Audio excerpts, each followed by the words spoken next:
With your leave, just to give an update on the ministry, I'll be brief as well. Not merciful. But I want to, of course, start by, recognizing the nursing fraternity that is here today. They have come, that I will explain later why they're here. I want to, of course, highlight their service to our people and to express on behalf of the people our appreciation for what they have done. So I want to say to them, welcome. Welcome. Madam Speaker, as you know, I have a number of critical ministries, but what was demonstrated here today is really a testimony as to why this team is as effective as it is. In all that was said today, these are achievements in 6 months. Madam Speaker, 6 months. That is amazing. And that deserves a wow, Madam Speaker. Wow. Wow. Oh, wow, wow. When you go from ministry to ministry, and you would have heard the ministers speak, and as they lay out their agenda, you'd recognize that their commitments that they would have given are the commitments that they are pursuing. And it shows, therefore, that their commitment to the people was not in words, but their commitment, or commitments to the people, are indeed in deeds, plans, and policies. And so I want to commend each minister for the significant amount of work that has been done, that is translating into the positive upliftment of our people. And I think that the work is not only being recognized here in St. Kitts and Nevis, but is being recognized across the region. As the one who is given the opportunity by my fellow members to lead this team, I want to thank them for their confidence in me to lead this team. From August 5th, as you know, Madam Speaker, I had to hit the road running, meaning that we had to install a government in quick order, open up our country. I had to get to independence, get to the UN, get to Taiwan for a state visit, prepare for the budget in December when everybody was telling me, Mr. Prime Minister, consider putting off the budget as Minister of Finance. I said, no, I think that we will be ready. And I think we demonstrated that we were ready. And we presented a budget because we thought and continue to think that it was important to have that budget as it sets the agenda for this year going forward. We were able, Madam Speaker, to deal with a number of critical matters. The matter of energy. The fact that your electricity is not going every 2 minutes or periodically, that has been cut down significantly. It is because the Minister of Energy, with the Cabinet, put a plan in place and we bought new generators to make sure. The fact that even in Cayon, even though we are coming close to resolving that situation, even today we had an interim solution, and I want to thank the Minister of Water, but I'm pretty sure that the people in Cayon are having more access to water than before, because we have made sure that we put a plan in place. So that is not by accident that the people of Cayon have more water. It is a plan. And as you know, over there, we are getting ready to do the drilling, and we still have a backup plan in terms of desalination. And we have 2 backup plans for desalination. All, Madam Speaker, in 6 months. All in 6 months.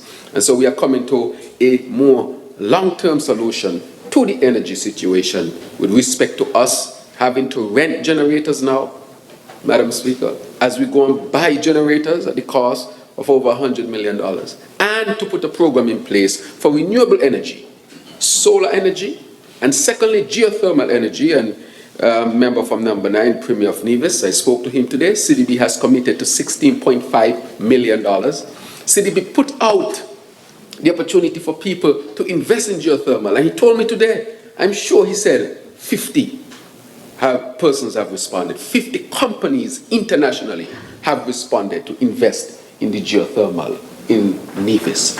That is real, tangible results of working together, Madam Speaker. We have sought that we want to work with the other side, Madam Speaker. I have a bill here today that is concerning the nurses, and I think is a non-controversial bill. And I told the Attorney General, I don't think we need 3 settings for it. And we need, of course, we encourage the opposition to join us on it. Non-controversial, the nurses are here, and I think the decorum should be, we welcome them, and we want to work to make sure that we enhance their work situation as professionals.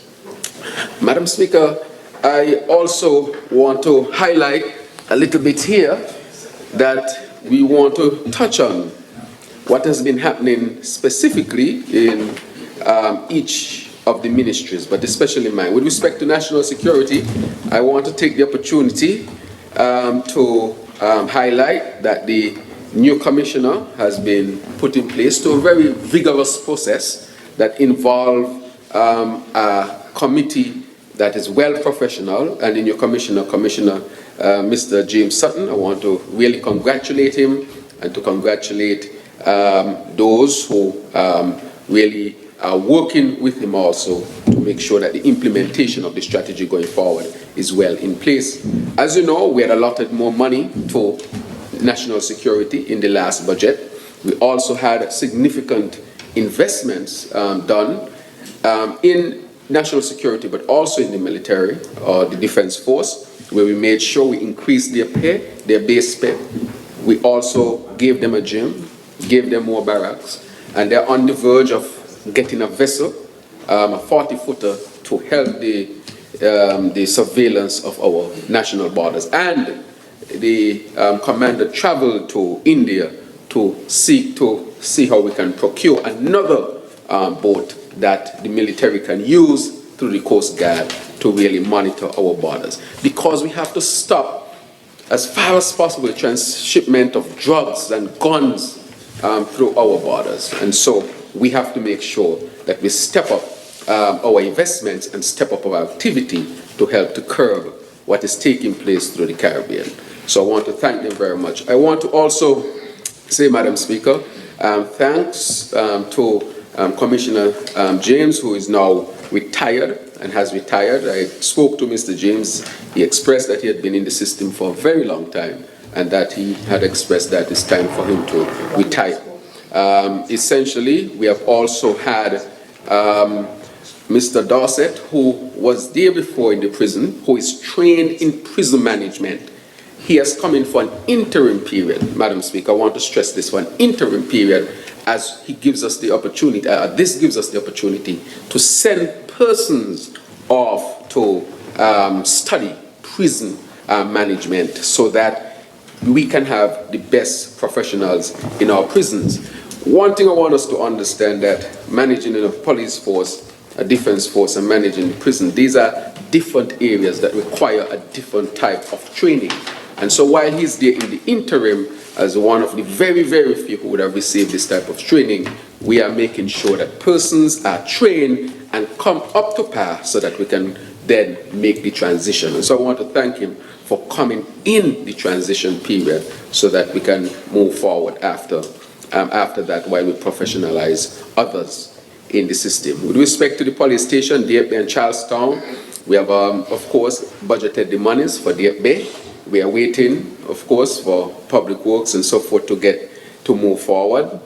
Charlestown, we have already allocated the monies as well to deal with the situation of the police station in Charlestown. We are going to move the officers to a rented property so that we can make sure that Charlestown is taken care of, Madam Speaker. And so we have been doing a significant amount of work there. And so we'll continue to press in national security until we get it right. And we have a good opportunity, Madam Speaker, to get it right. We want to make sure we professionalize the police force, professionalize even more the defense force, to put plans and programs in place to make sure we can keep the people of St. Kitts and Nevis safe. And we'll continue to press to make sure that that is achieved.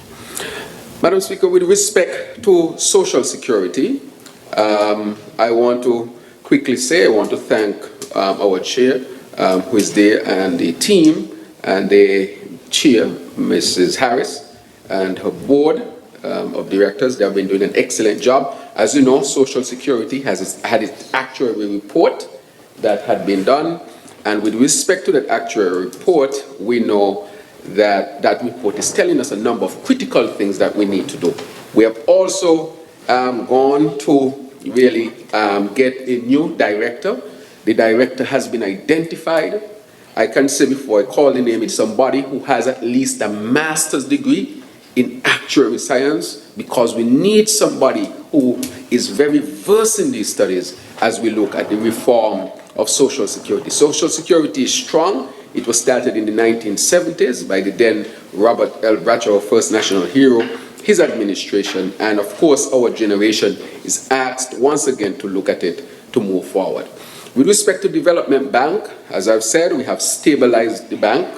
As you know, full audit was undertaken in the bank. So far, we have started our student loan, small student loan. We have started, we are about to deal with that student loan matter. The objective is to bring student loans down to 5%, Madam Speaker, and we are very, very close. And the reason why we have done this, people should not be penalized for going to study. People go to study with interest rate at 9 and 10 and 11%, and some say 12. And they stay in the parents' house till they're 40, 42. And they can't come out of the parent house to go establish a house on their own, almost like they're being punished for going to study.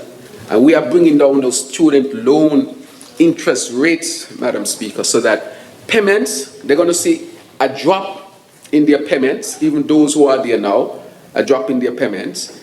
And we are also going to help those who are going to get new student loan to have a lower interest rate.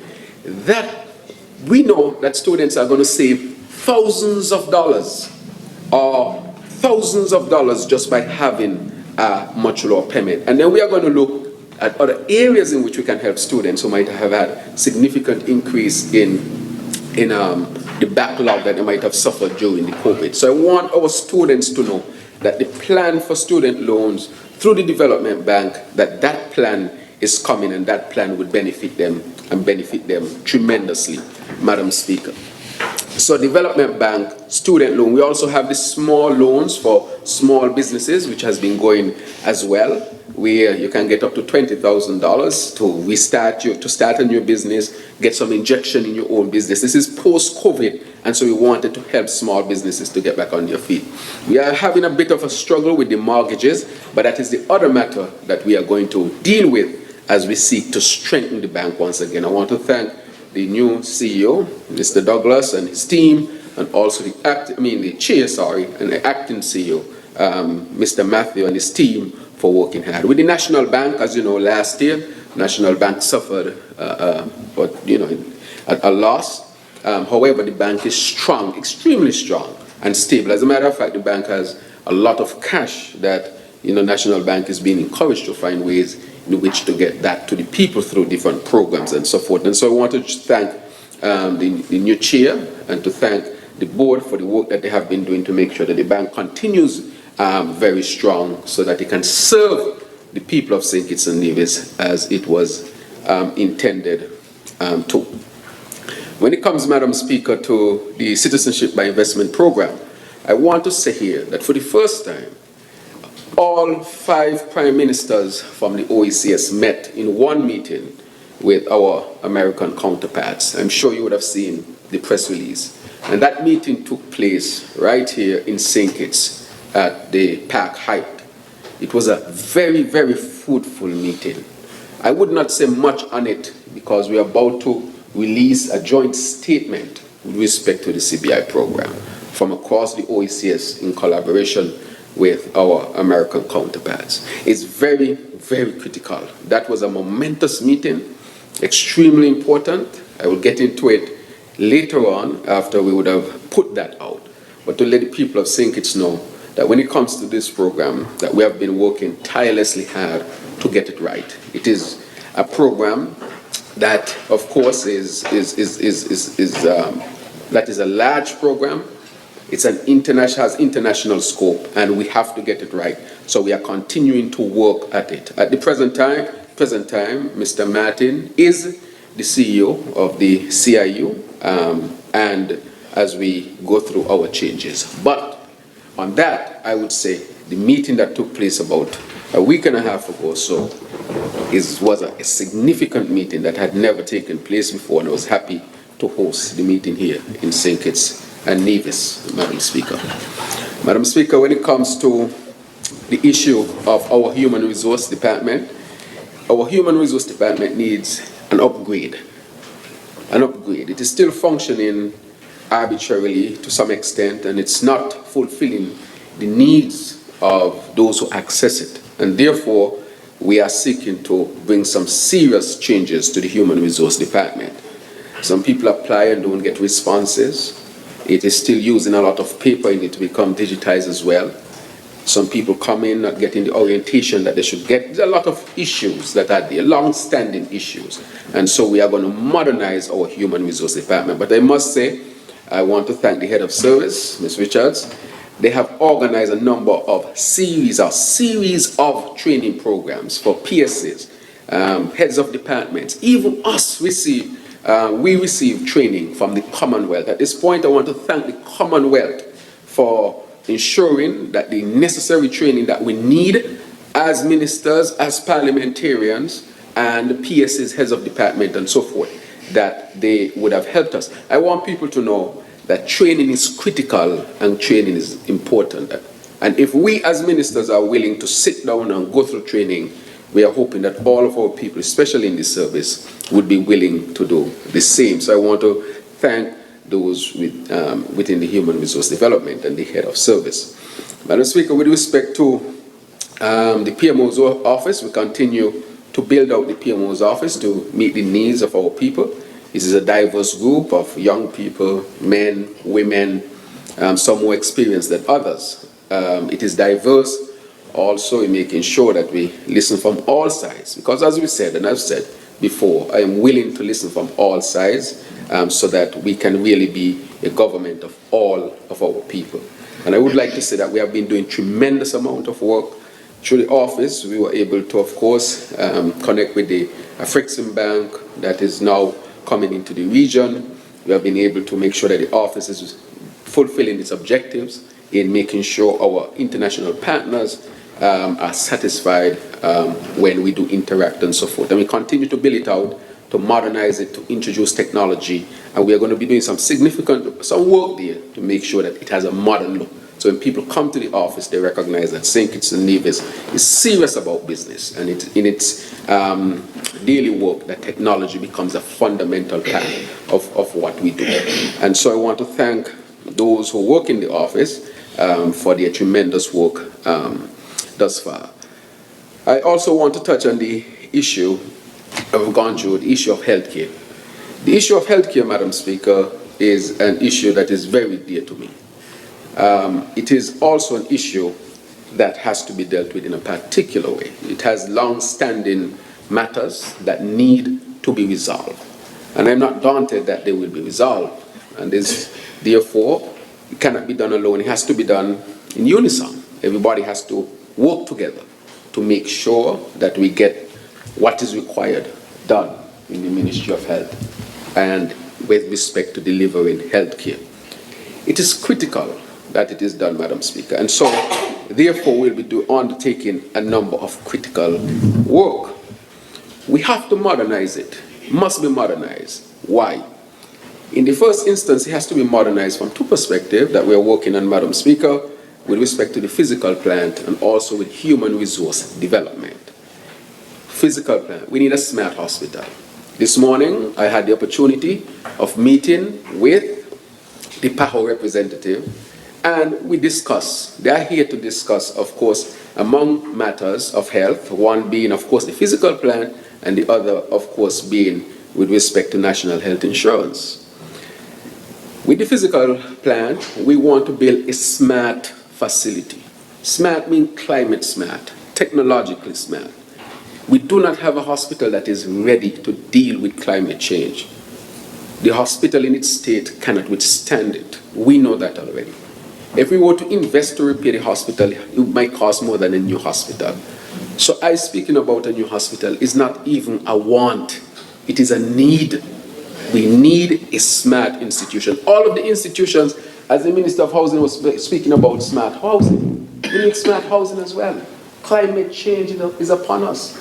Our infrastructure was not built to deal with climate change. Look how much mold issues we're having, temperature rising. Those are changes. The change is going to be in crisis and insidious as well. Because as we are standing here, this building was not created to deal with climate change. Climate change is having a significant impact on it. It's not ready, it's not a smart building, of course.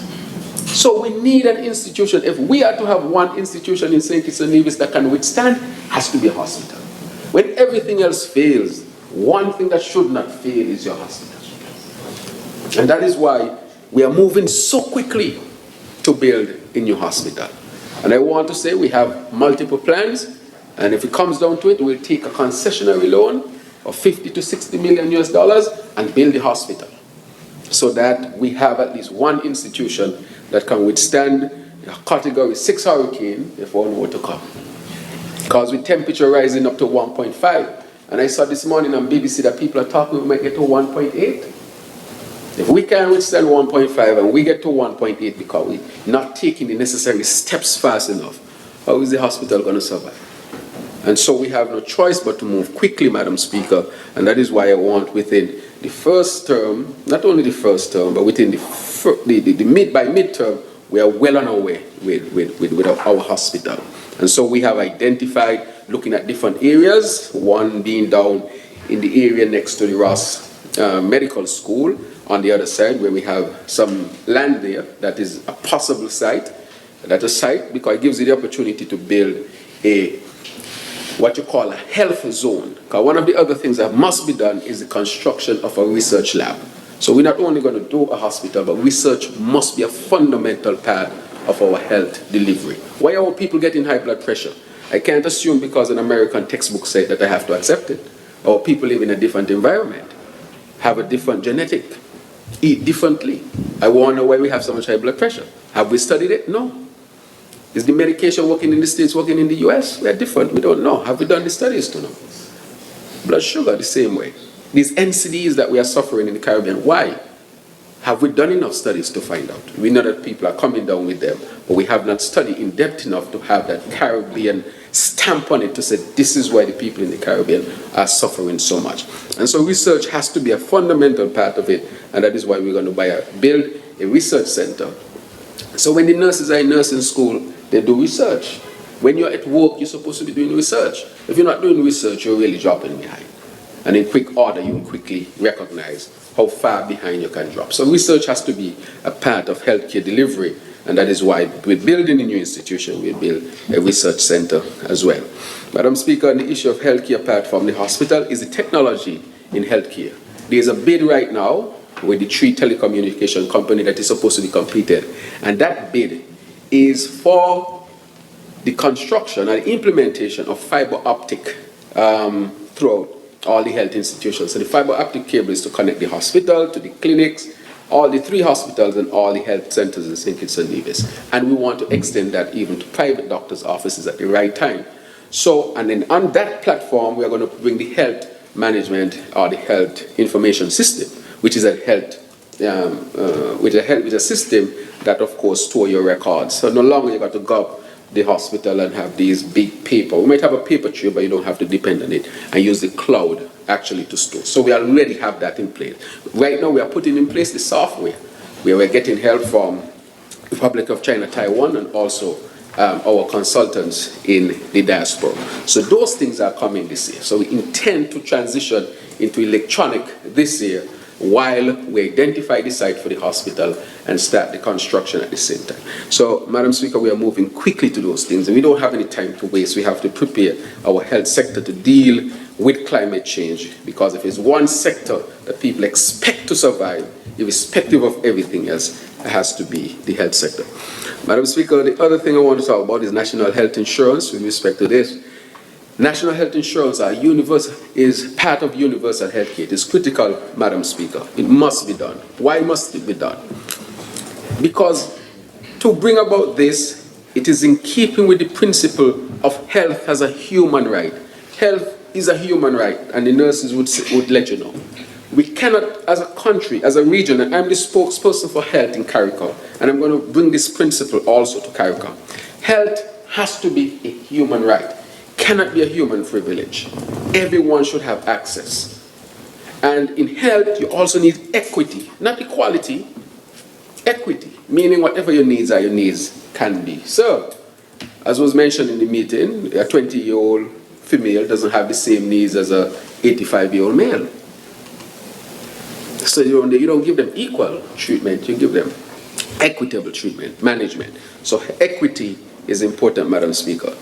The other thing that I want to bring about in universal health care is the issue of solidarity.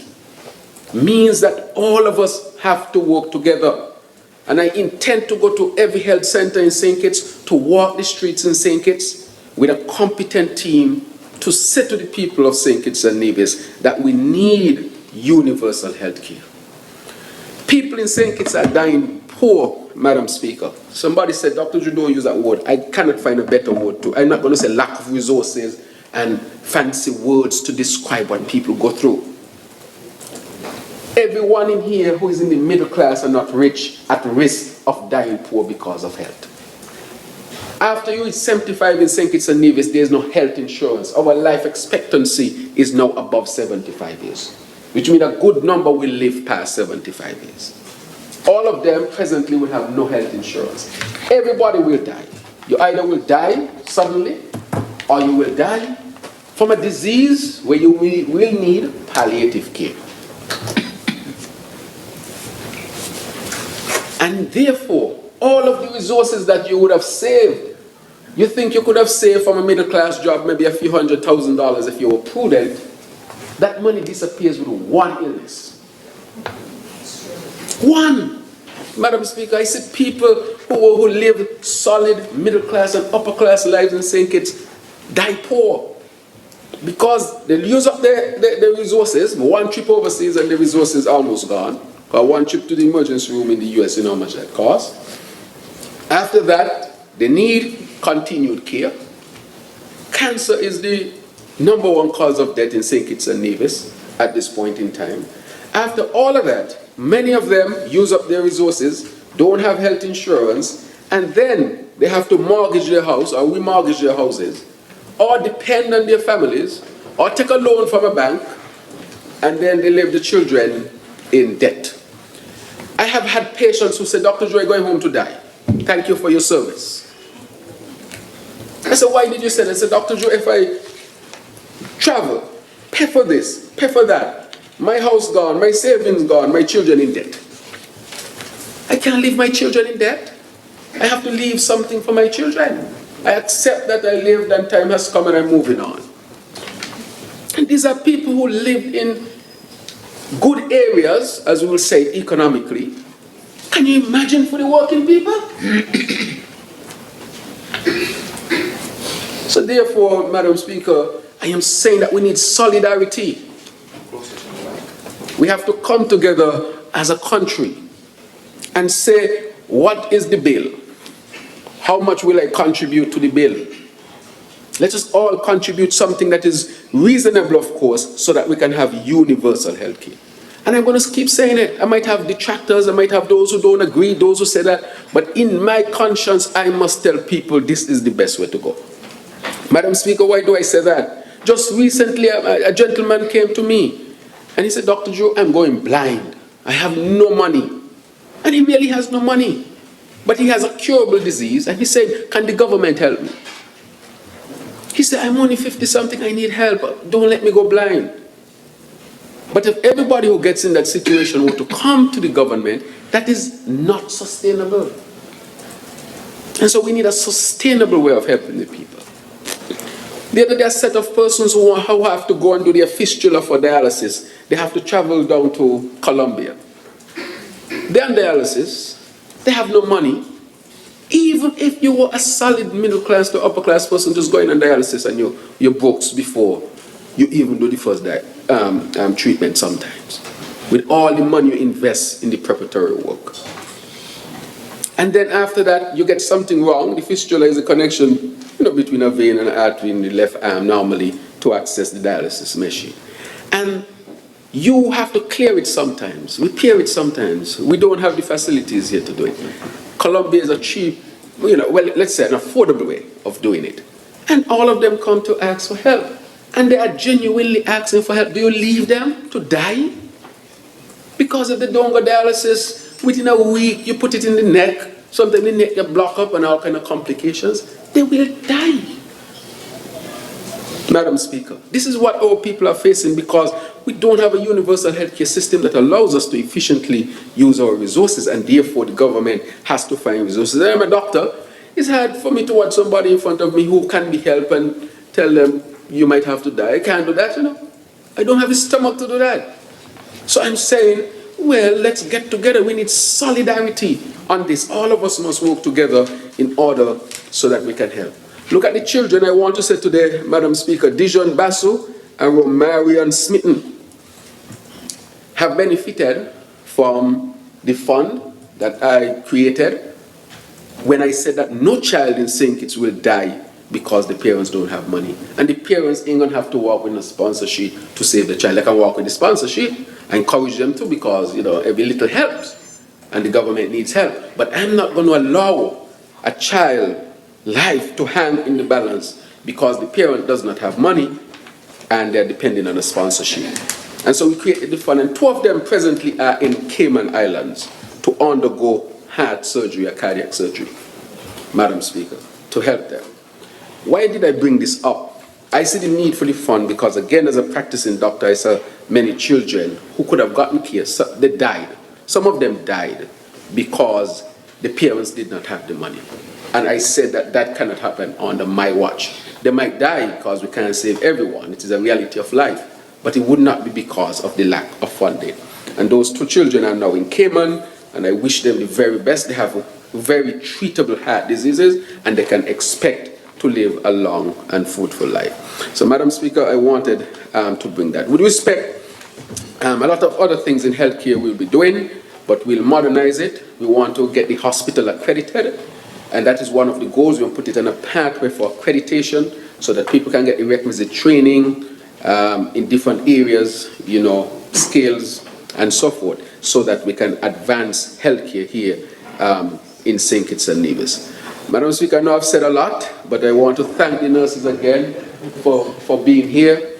We have a very non-controversial matter that we want to put. Is a vexing matter for the nurses for a very long time, but it's a non-controversial matter. And I said to the AG, his promise is not to pass a bill in one sitting. But I said when it is so uncontroversial and we are going to get the support of the opposition, I think that we can pass it in one sitting.